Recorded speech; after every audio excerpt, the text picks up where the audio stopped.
चलिए मेरे प्यारे बच्चों, अब हम लोग बात करेंगे चैप्टर 6 के सारे एमसीक्यू इंपॉर्टेंट क्वेश्चंस है ना।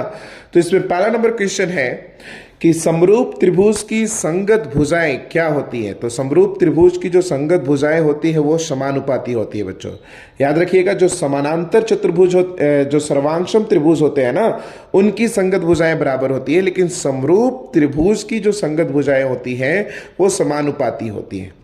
और अगर यहां पर क्वेश्चन ये होता कि समरूप त्रिभुज के संगत कोण क्या होते हैं, अगर यहां भुजाओं की जगह संगत कोण होता तो आप बोलते बराबर, लेकिन अगर भुजाएं हैं तो भुजाएं सदैव समानुपाती होंगी। Yes everyone. चलिए अब आगे बात करते हैं क्वेश्चन नंबर 2। दो समरूप त्रिभुजों की भुजाएं 4:9 के अनुपात में हैं, तो इन त्रिभुजों के क्षेत्रफलों का अनुपात क्या होगा। तो आपको यह बताया गया है बच्चों कि दो समरूप त्रिभुजों के क्षेत्रफलों का अनुपात उनकी संगत भुजाओं के अनुपात के वर्ग के क्या होता है, बराबर होता है। तो इन दोनों भुजाओं के वर्ग के बराबर होगा, यानी 4/9 का वर्ग है ना। तो 4 चौके 16, 9 9 81, तो 16/81, 16:81 इज दैट राइट आंसर। तो your right answer is your D. आगे बात करते हैं क्वेश्चन नंबर 3 में। त्रिभुज एबीसी में AB का मान इतना दिया हुआ है, AC इतना दिया हुआ है, BC इतना दिया हुआ है, तो कौन B का मान हम लोगों को क्या करना है, ज्ञात करना है। तो ये बेटा पाइथागोरस प्रमेय के विलोम से ये क्वेश्चन है ना। तो ये एक त्रिभुज है ABC, जिसमें सबसे बड़ी भुजा आपकी दी गई है 12 सेंटीमीटर, BC दिया गया है 6 सेंटीमीटर और AB दिया गया 6√3 सेंटीमीटर। तो बच्चों इसमें आपको पाइथागोरस प्रमेय का विलोम याद होगा कि अगर किस एक भुजा का वर्ग अन्य दो भुजाओं के वर्गों के योग के बराबर हो जाए तो पहली भुजा का जो सम्मुख कोण होगा वो समकोण होगा, यानी 90 डिग्री का होगा। तो यही पूछ रहा है कि कोण B का मान क्या होगा, यानी ये कोण B का मान क्या होगा। तो ये कब 90 डिग्री का होगा, जब ये भुजा का वर्ग अन्य दो भुजाओं के वर्गों के योग के बराबर हो जाए। तो ये आपको करके देखना होगा, है ना। तो 12 का जो वर्ग हो जाएगा वो हो जाएगा 144, और AB प्लस BC यानी AB का वर्ग प्लस BC का वर्ग आपको ज्ञात करके देखना होगा बच्चों। तो AB कितना है 6√3 का होल स्क्वायर प्लस BC कितना है 6 सेंटीमीटर का होल स्क्वायर। तो क्या आ जाएगा 6 छक 36 गुना स्क्वायर से रूट कैंसिल 3 और यहाँ पे 6 छक 36। तो 36 दिया क्या हो जाएगा 108 प्लस 36 और इन दोनों का सम क्या हो जाएगा 144। तो आप क्या देख रहे हो कि एक भुजा का वर्ग अन्य दो भुजाओं के वर्गों के योग के बराबर है, तो पहली भुजा का सम्मुख कोण कितने डिग्री का होगा 90 डिग्री। तो 90 degree is that your right answer. तो C is the right answer. आते हैं क्वेश्चन नंबर 4 पे। त्रिभुज ABC में DE समानांतर है किसका, BC का। चलिए एक त्रिभुज हम लोग ले रहे हैं ABC, इसमें DE जो है वो समानांतर है किसका, BC का। और इसमें AD अनुपात DB दिया गया है। AD अनुपात DB क्या दिया गया, 3:5। तो AE भी दिया गया 4.8 सेंटीमीटर। तो EC आपको क्या करना है, ज्ञात करना है। तो ये बेटा आपका थेल्स प्रमेय है कि किसी त्रिभुज की एक भुजा के समानांतर अन्य दो भुजाओं को दो भिन्न भिन्न बिंदुओं पर प्रतिच्छेद करने के लिए एक रेखा खींची जाए तो अन्य दो भुजाएं एक ही अनुपात में, त्रिभुज की अन्य दो भुजाएं एक ही अनुपात में क्या हो जाती है, विभाजित हो जाती है। तो इसका मतलब क्या हो जाएगा कि AD/DB इक्वल टू क्या हो जाएगा AE/EC। ये कब होगा, जब DE समानांतर किसका हो जाएगा, BC का, है ना। तो ये थेल्स प्रमेय है। तो चूंकि मैं यहाँ प्रॉपर कैलकुलेशन नहीं करके दिखा रहा हूँ, क्योंकि ये आपका MCQ क्वेश्चन है और MCQ क्वेश्चन को आपको कैसे हल करना है उसका ये तरीका मैं सिखा रहा हूँ।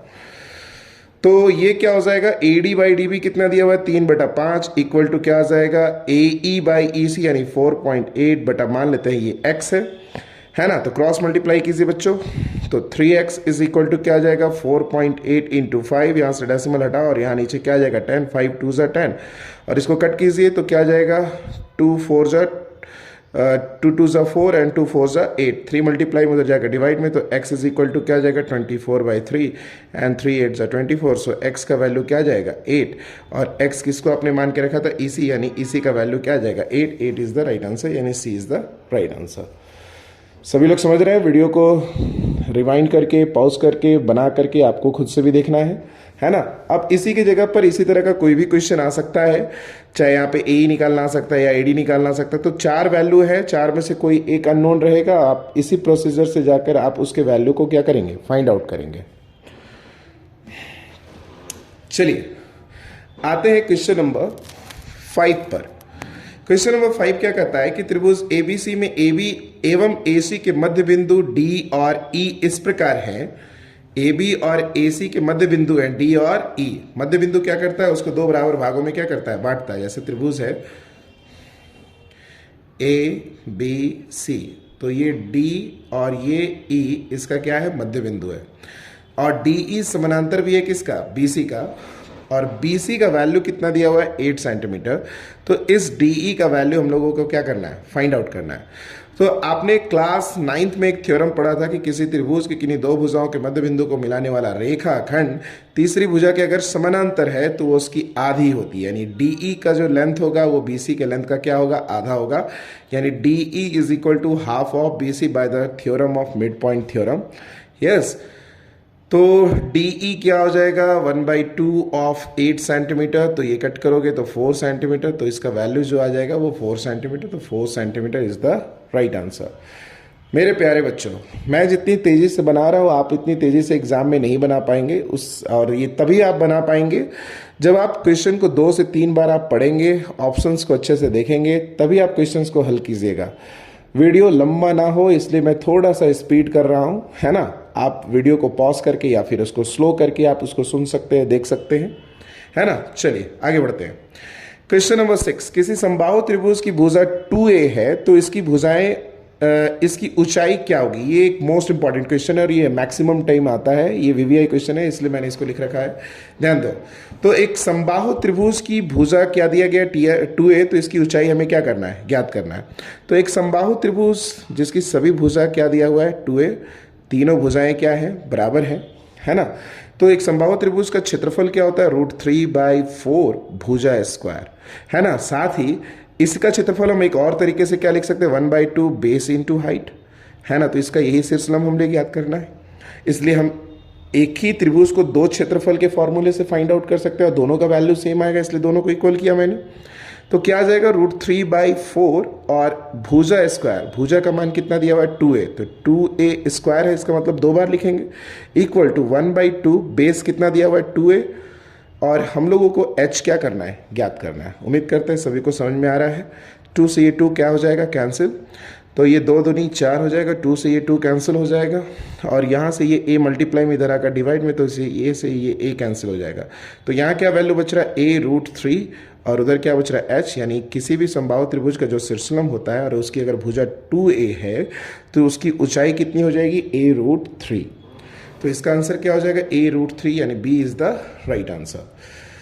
चलिए इसी श्रृंखला में आगे बढ़ते हैं। त्रिभुज ABC में DE समानांतर है किसका, BC का। ABC में DE समानांतर है किसका, BC का। और AD बाई DB कितना दिया हुआ है, 3:4। तो AE बाई EC, तो आपको बताए थे कि किसी त्रिभुज में एक भुजा के समानांतर अगर त्रिभुज की अन्य दो भुजाओं को दो भिन्न भिन्न बिंदुओं पर प्रतिच्छेद करने के लिए एक रेखा खींची जाए तो ये अन्य दो भुजाएं एक ही अनुपात में क्या हो जाती है, विभाजित हो जाती है। तो जो इसका अनुपात होगा वही अनुपात इसका होगा। तो अगर इसका अनुपात 3/4 है तो इसका भी अनुपात 3/4 ही होगा।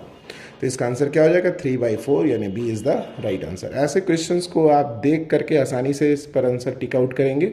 ऐसे क्वेश्चंस पे अपना टाइम वेस्ट नहीं करेंगे मेरे प्यारे बच्चों। चलिए आते हैं क्वेश्चन नंबर 8 पर।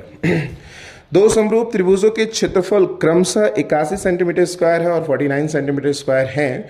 यदि त्रिभुज की ऊंचाई इतना है तो दूसरे त्रिभुज की संगत ऊंचाई क्या होगा, वो आपको क्या करना है, ज्ञात करना है। तो बच्चों आपको ये पता है कि अगर दो त्रिभुज समरूप है तो उनके क्षेत्रफलों का अनुपात उनकी संगत भुजाओं में ऊंचाई भी आ जाएगी, तो उनके संगत ऊंचाई के अनुपात के वर्ग के क्या हो जाएगी, बराबर हो जाएगी। तो हम लोग क्या लिख सकते हैं, इस त्रिभुज का क्षेत्रफल कितना है बच्चों, 81 सेंटीमीटर स्क्वायर, और इसका कितना है, 49 सेंटीमीटर स्क्वायर, बराबर मान लेते हैं इसकी ऊंचाई h1 है और इसकी ऊंचाई s2 है। h1/s2 का होल स्क्वायर, स्क्वायर इधर आकर क्या हो जाएगा, रूट में। तो अंडर रूट क्या आ जाएगा, 81 centimetre square by 49 centimetre square equal to h1 कितना दिया हुआ है, 6.3 सेंटीमीटर। तो h2 हम लोगों को क्या करना, फाइंड कर। h2 क्या है, दूसरे त्रिभुज की ऊंचाई। उम्मीद कर रहे हैं सभी लोग समझ रहे हैं। तो 81 का जो वर्गमूल आ जाएगा वो कितना आ जाएगा, 9। अगर कभी ऐसा हो कि मैं तेजी से कर रहा हूं और आपको समझ में नहीं आए तो उसको स्लो कीजिए और वीडियो को बार बार बैक करके इसको देखिए। तो ये आ जाएगा 9 सेंटीमीटर और 49 का वर्ग कितना, 49 का रूट कितना हो जाएगा 7 सेंटीमीटर इज इक्वल टू कितना 6.3 सेंटीमीटर बाई h2। तो सेंटीमीटर सेंटीमीटर कैंसिल हो गया है ना बच्चों, 6.3। अब ये क्रॉस मल्टीप्लाई कीजिए तो क्या आ जाएगा S2 into 9, S2 into 9 is equal to 6.3 into 7। अब ये 9 इधर मल्टीप्लाई में उधर जाएगा डिवाइड में, तो S2 is equal to 6.3 into 7 by क्या आ जाएगा 9, यहाँ से ये हटाइए तो ये 10 आ जाएगा, 9 के टेबल में ये 7 बार में कट जाएगा, तो 7 7 सा 49 और 49 के नीचे 10 है, यानी इसका ये क्या आ जाएगा 4.9। तो 4.9 सेंटीमीटर इसका क्या होगा आंसर होगा, तो C is the right answer. Video को पॉज करके लगातार इस वीडियो को देखेंगे तो ही ये समझ में आएगा मेरे बच्चों। अब आते हैं क्वेश्चन नंबर 9 की तरफ। क्वेश्चन नंबर 9 क्या कहता है, आकृति में DE समानांतर BC है तो EC का क्या कीजिए, मान ज्ञात कीजिए। अभी ठीक इस तरह का क्वेश्चन मैंने पहले भी बता रखा, तो AD by DB is equal to क्या हो जाएगा AE बाई AC। इस क्वेश्चन का आंसर आप लोग कीजिए और इसका कमेंट में इसका आंसर लिख करके मेरे को सेंड कीजिए मेरे बच्चों। चलिए क्वेश्चन नंबर 10 क्या कहता है कि निम्न त्रिभुज के समरूपता कसौटी क्या होगी। तो समरूपता कसौटी क्या होगा, तो देखो ऐसे क्वेश्चंस को सॉल्व करने के लिए क्या करना, जो एंगल सामने दिख रहा है तो इस फिगर को रोटेट कर देना। तो देखो यहाँ पे फिगर ये 2 है ना, फिर से फिगर ड्रॉ कर लेना ABC, और फिर से अगर यहाँ 70 है तो यहाँ भी 70 डिग्री रखना। ये 2.5 तो इसका ट्वाइस कौन हो रहा है 5, तो इसको इसके साथ रखना, और 5 का ट्वाइस कौन हो रहा है 10, तो इसको इसके साथ रखना। तो अब इस तरह से फिगर यहाँ पे आ गया, Q यहाँ पे आ गया, और ये P यहाँ पे आ गया, और ये R यहाँ पे आ गया। तो यहाँ से 2 क्वेश्चन आ सकते हैं। पहला कि इस त्रिभुज समरूप त्रिभुज जो है ना, इसके नामकरण आपको करने के लिए आ सकते हैं। तो ये कैसे त्रिभुज हो गया, त्रिभुज ABC समरूप हो गया किसका, QPR का, त्रिभुज QPR का। तो इस तरह से ऑप्शंस में भी दिए जा सकते हैं। और यहाँ पूछ रहा है कि इसकी कसौटी क्या है, तो कसौटी क्या है मेरे बच्चों, तो क्या देख रहे हो कि ये अंतर्गत का कोण क्या है, बराबर है, और इन 2 भुजाओं, ये 2 भुजाएं समानुपाती हैं। 2.5 बाई 5 1/2 आ जाएगा, 5 बाई 10 ये भी 1/2 हो जाएगा। तो ये भुजाएं समानुपाती और इसके अंतर्गत का कोण क्या है, समान है। तो angle side angle, angle side angle, angle side angle से दोनों त्रिभुज क्या हो रहा है, समरूप हो रहा है। तो इसका राइट आंसर हो जाएगा सी इज द राइट आंसर। अब ये 10 इंपॉर्टेंट क्वेश्चन है बच्चों, इसी तरह के क्वेश्चंस इससे आएंगे, इससे बाहर के कोई क्वेश्चन नहीं हो सकते, बस इसके वैल्यूज यहाँ पे चेंज हो सकते हैं, या फिर यहाँ S से दे सकता है, यहाँ फिर यहाँ पर एंगल एंगल एंगल से दे सकता है ना। तो क्वेश्चन इसी तरह के होंगे। अगर आप वीडियो को 2-3 बार देख लेंगे तो इससे एक भी क्वेश्चन आपका बाहर से नहीं आएगा, इससे 2 क्वेश्चन आएंगे। इसके बाद हम लोग थोड़ी देर में चैप्टर 7 की भी वीडियोस को देखेंगे। थैंक यू सो मच बच्चों, और मैं उम्मीद करूंगा कि इस वीडियो को आप ज़्यादा से ज़्यादा शेयर करेंगे, लोगों तक फैलाएंगे, है ना। Thank you so much.